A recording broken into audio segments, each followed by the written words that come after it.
Hello students, welcome back to the channel again. आज हम पढ़ेंगे डिबेंचर्स के बारे में। डिबेंचर्स क्या होते हैं, डिबेंचर्स के कैरेक्टरिस्टिक्स क्या होते हैं, डिबेंचर कैसे कंपनी इशू करती है, हम सारी चीजें वन बाय वन पढ़ेंगे और डिबेंचर्स के बारे में सारी की सारी चीजें आपको क्लियर हो जाएंगी अगर आप वीडियो को एंड तक देखते हो तो। ओके, चलिए देखते हैं हम debenture. So very first question about the debentures, what is the debenture? The main question is what is debenture? Debenture क्या होता है? तो समझिए, a debenture is a way for a company to borrow money. हाँ, company के लिए debenture एक रास्ता है, एक तरीका है पैसे रेज करने का, कैपिटल रेज करने का, पैसे लेने का। जनता से पैसा कैसे लिया जाए, तो वो लोगों से पैसा कैसे रेज किया जाए या फिर बैंक से पैसा कैसे लिया जाए, उसके लिए डिबेंचर एक बढ़िया अच्छा साधन हो सकता है कंपनी के लिए डिबेंचर। तो डिबेंचर से हम कैसे पैसा रेज करेंगे वो आपको आगे सीखने को मिलेगा, लेकिन मैं आपको बताऊं डिबेंचर है क्या। तो debenture is a way for a company to borrow money. केवल और केवल उधार लेने का, डेट लेने का एक जरिया है डिबेंचर।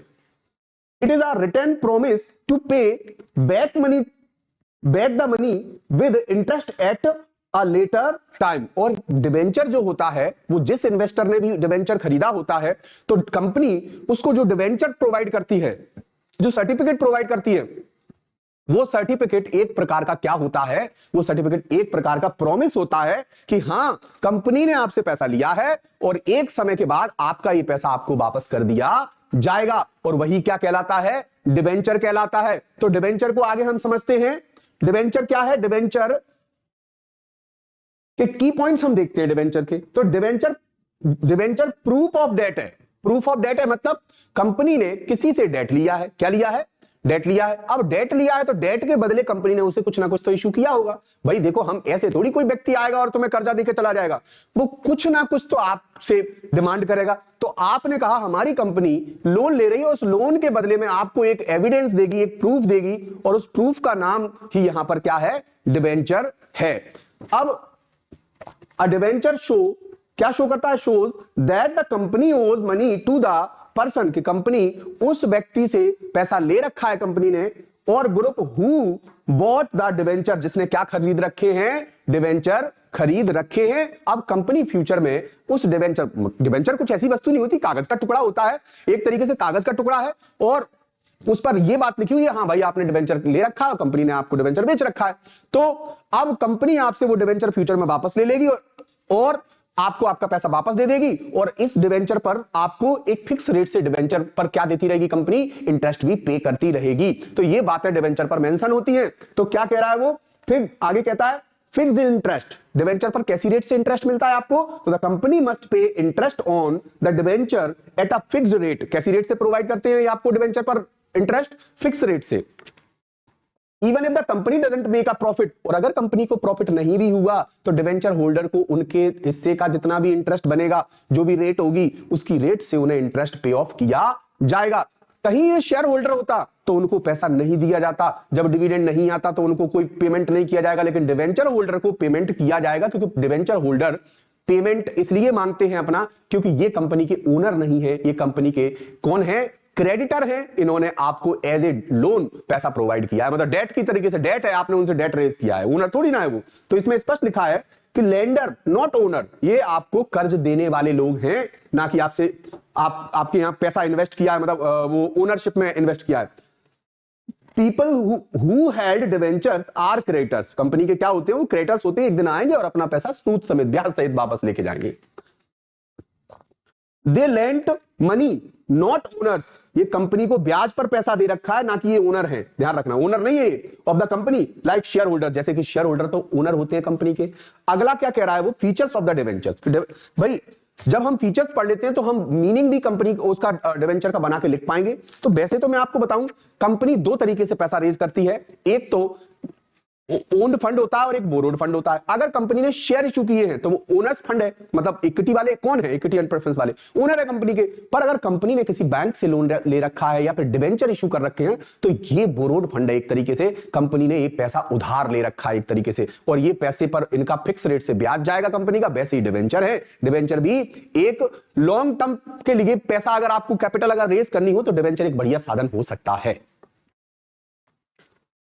फीचर ऑफ डिबेंचर्स, क्या फीचर होते हैं सुनिए। रिटर्न प्रूफ, हाँ रिटर्न प्रूफ होता है कि डिवेंचर पर लिखा होता है कि हाँ कंपनी ने आपसे पैसा लिया है। A debenture is a formal document showing that the company has borrowed money, company ने तुमसे उधार पैसा लिया है।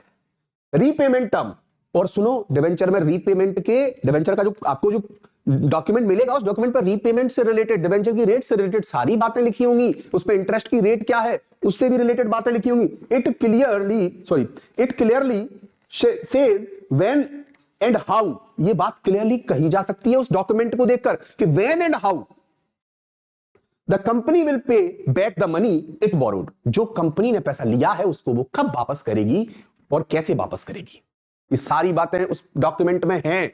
और फिक्स्ड इंटरेस्ट, और रेट कैसी होगी, रेट इंटरेस्ट की फिक्स रेट होगी, इसलिए डिवेंचर के सामने हमेशा लिखना पड़ता है कि कितने परसेंट इंटरेस्ट वाला डिवेंचर है ये। तो द कंपनी एग्रीज टू पे a fixed interest rate, for example if a company issues 8% debenture it will pay 8% interest on the value of each debenture. आपने अगर 100 रुपए वाले 1000 डिवेंचर अगर आपने खरीद रखे हैं तो उसका 100 रुपए वाले का 1000 डिवेंचर से आप मल्टीप्लाई कर लीजिए और आपको 8% उस पर इंटरेस्ट मिल जाएगा, ठीक है 8% इंटरेस्ट मिल जाएगा आपको। अगर आपने 100 रुपए का इन्वेस्टमेंट कर रखा है आपने अगर किसी जगह पर, तो उस पर 8 रुपए आपको इंटरेस्ट मिल जाएगा, सीधी सी बात यह है, ये पूरे साल भर का। आगे वो क्या कह रहा है, आगे कह रहा है कि सिक्योरिटी, अब भाई डिवेंचर क्यों इशू करने पड़ते हैं कंपनी को, कंपनी को कोई वैसे तो पैसा देगा नहीं क्योंकि कंपनी किसी की रिश्तेदार तो लगती नहीं है, तो फिर कंपनी को कोई पैसा देगा तो डेफिनेटली उससे कुछ भाई कोई ऐसा सिक्योरिटी तो चाहिए, एज ए सिक्योरिटी तो चाहिए। तो डिवेंचर को एज ए सिक्योरिटी हम इशू करते हैं कि भैया हाँ हमने तुमसे पैसा लिया है और फ्यूचर में हम उस पैसे को क्या करेंगे, आपको इस रेट के साथ पे करेंगे, जिससे इन्वेस्टर्स का हक ना मारा जाए, इस चक्कर में वो डिवेंचर हम इशू करते हैं। तो देखिए सिक्योरिटी, सम डिवेंचर्स आर, अच्छा अब इसमें भी सिक्योरिटी में भी क्या सिक्योरिटी की बात कर रहा है वो इस सिक्योरिटी की बात कर रहा है कि जो डिवेंचर्स होते हैं कुछ डिवेंचर सिक्योर्ड होते हैं और कुछ डिवेंचर अनसिक्योर्ड होते हैं। जो सिक्योर्ड डिवेंचर होते हैं ना वो ऐसे डिवेंचर होते हैं कि अगर मान लीजिए कंपनी आपका पेमेंट नहीं दे पा रही, अगर कंपनी आपका पेमेंट नहीं दे पाई तो फ्यूचर में आप कंपनी की कोई असेट या प्रॉपर्टी लेकर और अपना पैसा वो है रियलाइज कर सकते हो, पूरा पैसा अपना ले सकते हो आप उनसे, क्यों सिक्योर्ड है ना डिवेंचर। और कहीं अनसिक्योर्ड डिवेंचर हुआ तो आप प्रॉपर्टी को नहीं बेच सकते उसकी को। देखिए क्या लिखा है, some debentures are secured backed by the company's asset like property, हाँ ध्यान रखना कंपनी की असेट दांव पर लगी होती है वहां पर, while others are not, और अगर वो सिक्योर डिवेंचर नहीं है तो फिर ध्यान रखना आपको फिर असेट नहीं बेच सकते कंपनी की। इंटरेस्ट बिफोर प्रॉफिट, अच्छा कंपनी पहले इंटरेस्ट पे करे डिवेंचर होल्डर का कि शेयर होल्डर का पहले प्रॉफिट डिविडेंड डिस्ट्रीब्यूट करे, तो पहले वो इंटरेस्ट देगी डिवेंचर होल्डर का देन डिविडेंड देगी, ऐसा देखिए लिखा है। The company must pay the interest on debenture even if it makes no profit, अगर नहीं भी हुआ प्रॉफिट भी कंपनी क्या करेगी, मतलब प्रॉफिट नहीं भी हुआ है तो भी कंपनी आपको इंटरेस्ट देगी, और कहीं प्रॉफिट हुआ भी है तो भी प्रॉफिट होने पर भी वो डिवेंचर होल्डरों को पैसा पहले देगी ब्याज का, या फिर शेयर होल्डरों का डिविडेंड पहले देगी, तो फिर डिवेंचर होल्डरों का पैसा पहले ब्याज का दिया जाएगा, ध्यान रखना। अगर मैं बात करूं कि डिफरेंस क्या होता है डिवेंचर और शेयर में, तो समझिए अगर ओनरशिप की बात करें तो अब तो आप खुद ही समझ गए होंगे कौन ओनर होता है कंपनी का, डिवेंचर होल्डर होते हैं या शेयर होल्डर होते हैं। तो शेयर होल्डर ओनर होते हैं, जबकि डिवेंचर होल्डर केवल लेंडर हैं, क्रेडिटर हैं। ये रिटर्न, किनको रिटर्न फिक्स रेट से मिलता है, फिक्स परसेंटेज से मिलता है और इंटरेस्ट के रूप में मिलता है, ना कि डिविडेंड के रूप में। तो आपको पता है डिवेंचर को रिटर्न इंटरेस्ट के रूप में मिलता है और प्रॉफिट हो या ना हो मिलेगा ही मिलेगा, जबकि शेयर होल्डर में क्या होता है डिविडेंड मिलता है, प्रॉफिट होगा तो मिलेगा, प्रॉफिट होगा तो मिलेगा। कहीं वो कम्युलेटिव प्रेफरेंस शेयर हुए तो वो एक अलग बात है, आगे चल के कम्युलेट होकर मिल जाएगा, ठीक है ध्यान रखना। आपको यहां पर कुछ बातें प्रेफरेंस शेयर्स की वीडियो आप एक बार देख लोगे तब डिवेंचर की वीडियो आप देखना, आपको मैंने वन शॉट में शेयर की वीडियो भी पूरी अपलोड कर रखी है। तो you own part of the company, जो शेयर होल्डर हैं वो कंपनी के ओनर हैं किसी पार्ट के, जबकि ये कौन है, you are just a lender. अगर आपने शेयर ले रखे हैं यू आर द ओनर, और अगर आपने डिवेंचर ले रखे हैं तो आप केवल और केवल लेंडर हो और आप अपने पैसे पर इंटरेस्ट पकड़िए और साइड हटिए। रिटर्न, इन पर डिविडेंड मिलेगा, लेकिन प्रॉफिट होगा तो, और इन पर आपको प्रॉफिट हो या ना हो फिर भी फिक्स रेट से इंटरेस्ट मिलता रहेगा। Repayment, no repayment, you own the shares, जो शेयर आप ओन करते हो उन पर रीपेमेंट की कोई जरूरत नहीं है कि आपको वापस मतलब आपसे शेयर ले लिया जाएगा और आपको पैसा वापस कर दिया जाएगा। ये केवल रिडीमेबल प्रेफरेंस शेयर के साथ होता है। जबकि डिवेंचर को आप एक टाइम के बाद क्या करा सकते हो, रिडीम करा सकते हो। तो देखिए, must be repaid after a set period, ध्यान रखना। Risk, high risk depends on the companies profit, ध्यान रखना। अगर शेयर है तो high risk depends on the companies profit, high risk होती है क्योंकि एक बात है, ये हमेशा काय पर डिपेंड होते हैं बेचारे शेयर होल्डर, कंपनी के प्रॉफिट पर। रिस्क इसलिए हाई है, नहीं प्रॉफिट आया तो फिर मर गए बेटा। और अगर आपने डिवेंचर खरीद रखे तो कंपनी मरे, प्रॉफिट हो या ना हो, आप तो कंपनी से जाके चैंटने लगोगे कि हमें क्या लेने देना, हमारा पैसा वापस करो, हमें इंटरेस्ट दो उस पर। तो lower risk because the interest is fixed, क्योंकि इंटरेस्ट किस रेट से मिलता है, फिक्स रेट से मिलता है, और रिस्क भी लोअर होती है। ऐसा नहीं है, रिस्क तो होती है, रिस्क तो हर जगह लगी हुई है, पर रिस्क के परसेंटेज हो जाते हैं अलग अलग। एग्जाम्पल देखिए आप इसमें शेयर्स का, देखिए if you own shares in a company, एक कंपनी में आपके पास शेयर्स है कुछ, you may gate dividends, profit आपको डिविडेंड मिलता है if the company does well, अगर कंपनी ने अच्छा काम किया तो आपको डिविडेंड मिल जाएगा, आप खुश रहिए। But if it does badly, अगर इसने काम ठीक नहीं किया, यू डोंट गेट एनीथिंग, तो तुम्हें कुछ नहीं मिलने वाला, हवा खाओ, ठीक है। डिवेंचर्स, और डिवेंचर्स में हमें तो ब्याज चाहिए भाई, हम हवा खाने वालों में से नहीं है। हाँ, if you own debentures the company will pay you interest regularly even if it has no profits, अगर प्रॉफिट नहीं भी हुए तो भी आपको इंटरेस्ट मिलेगा। आगे सुनिए, टाइप्स ऑफ डिवेंचर्स, डिवेंचर्स के कितने टाइप होते हैं, तो जैसे मैंने आपको प्रेफरेंस शेयर के टाइप पढ़ाए थे वैसे इसके भी टाइप है, इसीलिए कह रहा हूं कि वो पास जो वीडियो है वन शॉट जो बना हुआ है आप उसको वॉच करके आप, ठीक है, तो ये भी आपको आसानी समझ में आएगा। रिडीमेबल डिवेंचर्स, कौन से डिवेंचर्स, रिडीमेबल डिवेंचर, देखिए नाम से ही पता लग रहा है रिडीम हो जाएंगे एक टाइम बाद, कैश में कन्वर्ट हो जाएंगे, हम डिवेंचर वापस दे देंगे और हमें पैसा वापस मिल जाएगा। तो वो होते हैं these are paid back after the certain period, for example के लिए 5 साल बाद कह दिया गया भैया 5 साल बाद तुम्हारा पैसा वापस मिल जाएगा, तो सर्टेन पीरियड में क्या हो जाएंगे, रिडीम हो जाएंगे। Irredeemable debenture, these are never paid back up unless the company close down. अब भाई आपने डिवेंचर को पहले से ही कौन से नेचर में ले रखा है कि वो इररिडीमेबल है, तो फिर वो रिडीम नहीं हो पाएंगे, ठीक है। वैसे ज्यादातर डिवेंचर कैसे होते हैं कि वो रिडीम हो जाते हैं टाइम के बाद, लेकिन ऐसे भी होते हैं कि जो इररिडीमेबल होते हैं, जो कंपनी की लाइफ में कभी भी रिडीम नहीं होते, ध्यान रखना।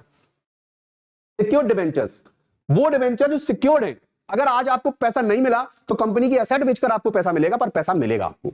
These are backed by the companies asset like property और मशीनरी, ये इनको सपोर्ट काय का मिला होता है, कंपनी की एसेट का मिला होता है कि भाई कंपनी के पास प्रॉफिट नहीं है, कंपनी पैसा आप सबसे पहले आपका पैसा पे करेगी, और वो भी अगर एसेट बेचकर भी करना पड़े तो करेगी, जबकि शेयर होल्डर को ऐसा कुछ होने जाने वाला नहीं है।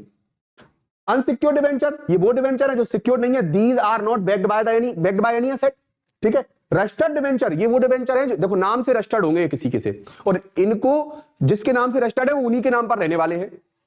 The company keeps a record of who owns them, क्योंकि कंपनी के पास इनका रिकॉर्ड होता है उसके ओनर का, रजिस्टर्ड है ना, वो किसी के नाम से रजिस्टर्ड है।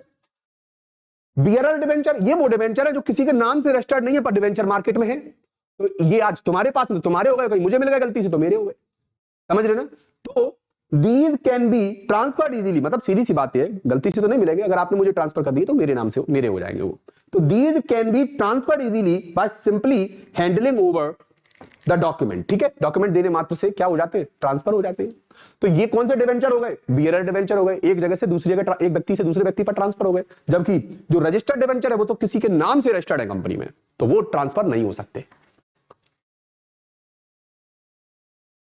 चार्ज ऑन असेट, जो सिक्योरिटी का चार्ज ऑन असेट होता है वो क्या होता है, तो समझिए। अगर है अब a charge is when a company uses its asset like property as a security to get loan, company को लोन लेना हो, अब लोन लेना हो तो कंपनी क्या करेगी, अपनी प्रॉपर्टी दांव पर लगा देगी, कह देगी लो भैया जी प्रॉपर्टी पकड़ो, मतलब प्रॉपर्टी को वो गिरवी सा रख देगी एक तरीके से। तो if the company can not repay the loan, अगर कंपनी नहीं भर पाई इस लोन को तो फिर अब वो प्रॉपर्टी जो इसने दांव पर लगा रखी थी वो गई। The lender can take these assets, तो वो इन असेट्स को क्या कर सकता है, ले सकता है, ठीक है। फिक्स्ड चार्ज होता है, एक फ्लोटिंग चार्ज होता है। दो प्रकार के चार्ज होते हैं, एक फ्लोटिंग चार्ज, एक fixed charge. The company puts up specific asset, land, machine, तो ये कौन सा हो गया? फिक्स्ड चार्ज हो गया। यानी फिक्स्ड असेट को लगाया है कंपनी ने दांव पर, तो वो कौन सी हो गई? Fixed as security, security issue करते समय, ठीक है। और यहां पर फ्लोटिंग चार्ज होता है। फ्लोटिंग चार्ज कौन सा होता है? कंपनी ने अपनी इन्वेंट्री वगैरह दांव पर लगा रखी है, मतलब जो स्टॉक है वो एक तरीके से। The company issue all movable assets like inventory as security. उसने एक जगह उसने अपनी फिक्स्ड असेट लगा रखी है दांव पर एक तरीके से, और एक जगह मूवेबल असेट लगा रखी है, तो वो फ्लोटिंग हो गई। पर कंपनी इन्हें बेचकर पैसा रीपे करेगी, क्योंकि वो ले सकता है, उसके पास अधिकार है ना। ये तो है charge on asset. Debenture trust deed, ये क्या होती है डिवेंचर ट्रस्ट डीड? समझिए अच्छे से। Debenture trust deed is a contract, ये कॉन्ट्रैक्ट है। कैसा कॉन्ट्रैक्ट है? That explain how the debenture will be issued, कैसे डिवेंचर इशू किए जाएंगे, और and how the money will be paid back, और पैसा कैसे पे बैक किया जाएगा। मतलब it also appoints a trustee, तो यहां पर एक ट्रस्टी को सेट कर दिया जाता है। क्योंकि देखिए जैसे जैसे एग्रीमेंट हुआ है, कॉन्ट्रैक्ट हुआ है, उसको पूरा करने के लिए इन्होंने एक ट्रस्टी को सेट कर दिया कि हम पूरा नहीं कर पाए तो आप ये पूरा करेंगे। ट्रस्टी यूजुअली अ बैंक, और ट्रस्टी कौन होता है? एक बैंक होता है भाई। ट्रस्टवर्थी वही है, तो हम बैंक को ट्रस्टी मान लेते हैं, भैया तू करियो हिसाब, अगर ये नहीं कर पाए तो तू करियो, अब तेरे पास अधिकार है सारे। तो वैसे ही कंपनी क्या करती है? ट्रस्टी को सेट कर देती है to protect the interest of the debenture holders, ताकि डिवेंचर होल्डर का जो इंटरेस्ट, मतलब डिवेंचर होल्डर प्रोटेक्ट रहे, ताकि उनका इन्वेस्टमेंट बेकार ना हो जाए, कहीं उनका पैसा डूब ना जाए। तो इसलिए कंपनी और इन्वेस्टर्स के बीच में, मतलब डिवेंचर होल्डर के बीच में एक ट्रस्टी होता है, जो बीच में एक तरीके से ट्रस्ट का काम करता है कि अगर कंपनी पैसा नहीं देगी तो ये जो ट्रस्टी है वो कंपनी के एसेट को बारे में डिसीजन लेके सेल आउट कर और इनका पैसा दे देगा। तो वो होता है क्या? Trust deed. नहीं समझ में? डीड मतलब एक प्रकार का एग्रीमेंट, समझौता। बैंक के साथ समझौता है कि भाई तुम नहीं दोगे तो ये बैंक भरेगा पैसा, और बैंक उसकी जो है सारी संपत्तियों को क्या कर सकता है? उसके बारे में डिसीजन ले सकता है बैंक। तो इसी को कहते हैं क्या? Debenture trust deed. मैं दोबारा रीड कर देता हूं इसको, पहले एग्जांपल देख लेते हैं अपन, रीड करने की जरूरत नहीं पड़ेगी। If XYZ issue debenture and promise to pay back 1 lakh the trustee, a bank make sure XYZ limited follow the repayment terms. तो XYZ लिमिटेड को क्या फॉलो करने पड़ेंगे? रीपेमेंट के टर्म फॉलो करने पड़ेंगे। सीधी सी बात यह है कि अगर उसने प्रॉमिस किया है तो उसे भरना पड़ेगा 1 लाख रुपया, वो नहीं भरा तो फिर सीधी सी बात यह है, ये जो ट्रस्टी बैंक है वो भरेगा, लेकिन ट्रस्टी बैंक भरेगा तो जरूर, लेकिन वो आपकी असेट से रिलेटेड डिसीजन लेकर भरेगा। तो XYZ issue debenture and promise to pay back. XYZ ने क्या? डिवेंचर इशू किया और उसने प्रॉमिस कर रखा है क्या? कि मैं 1 लाख रुपीस क्या करूंगा? The trustee bank make sure, और इस बात को कौन उसने, देखिए उसने प्रॉमिस कर रखा है, लेकिन इस बात के लिए ट्रस्टी बैंक ने इस बात को मेक श्योर कर रखा है। वो मेक श्योर करेगा मतलब हाँ कि ये दे रहा है, नहीं दे रहा तो फिर limited follow the repayment term, और अगर ये फॉलो नहीं करता तो देखो बैंक कहेगा कि ये तू टर्म फॉलो कर, और नहीं करता फॉलो तो कोई बात नहीं, I have the power to take decision against your property.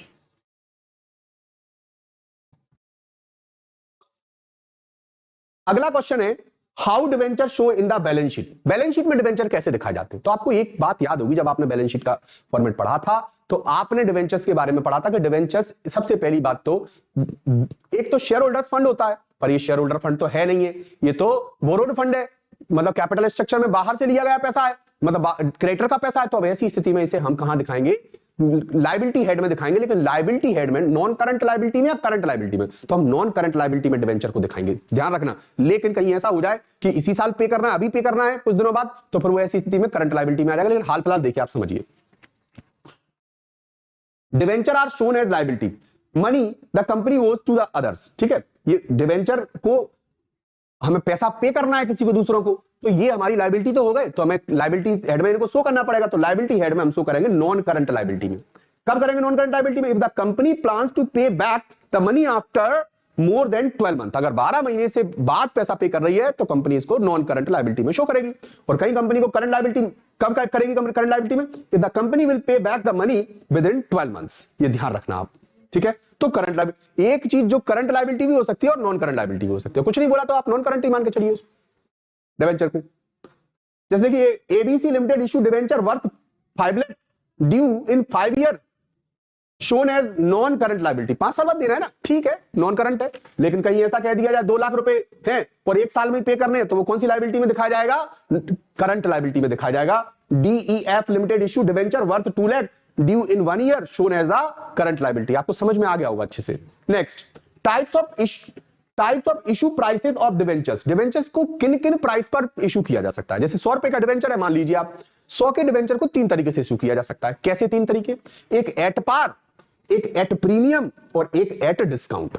अगर 100 का डिवेंचर आपने 100 रुपए से बढ़ाकर मोर देन 100 रुपीज अगर आप उसको क्या करते हो, इशू करते हो, तो वो जो जितना भी रुपया आपने एक्स्ट्रा चार्ज किया, एक्स्ट्रा रुपया जो आपने लिए हैं उस पर डिवेंचर पर, फेस वैल्यू से जो ज्यादा रुपया लिए हैं वही हमारा क्या होता है, प्रीमियम होता है। और अगर आपने जितने का है डिवेंचर उतने में इशू कर दिया तो वो एट पार पर है। और कहीं आपने वही डिवेंचर कम रुपए में इशू कर दिया, 100 का है और 90 में इशू कर दिया, तो वो 10 रुपए का जो कम में बेचा है वो डिस्काउंट वाले स्थिति हो गई। ये आपको जनरल भाषा में भी समझ में आ जाएगा। क्या लिखा है, the debenture is sold for the same amount as if its face value, जैसी फेस वैल्यू है उतने में बेच दिया। Debenture is sold debenture is sold for 100 rupees, और है कितने का फेस वैल्यू 100 की, तो फिर 100 का 100 में बेच दिया तो एट पार है।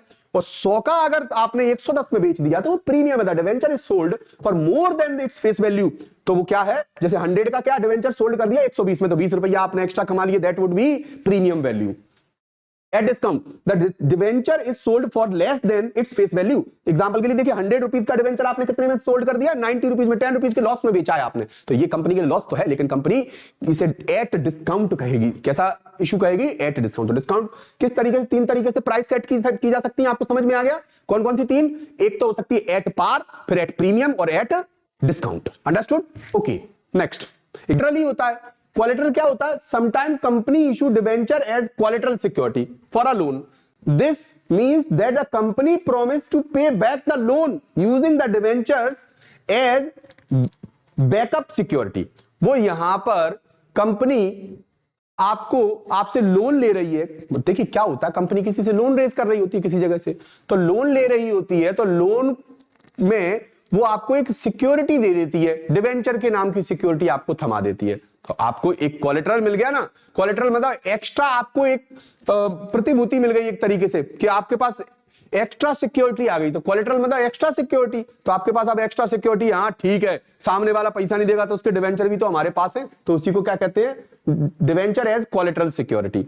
एग्जांपल के लिए देखिए, if a company borrows money from the bank but does not have enough asset, लेकिन असेट नहीं है, तो फिर कंपनी क्या रख सकती है, अपने डिवेंचर रख सकती है गिरवी एक तरीके से। इट में इशू डिवेंचर एज कोलेटरल, तो कोलेटरल में वो क्या दे सकती है, उसको डिवेंचर दे सकती है, ताकि बैंक उसे लोन दे देगी। तो ध्यान रखना, एक तरीके से एक्स्ट्रा प्रतिभूति हो गई, एक्स्ट्रा क्या हो गई, आपको सिक्योरिटी मिल गई।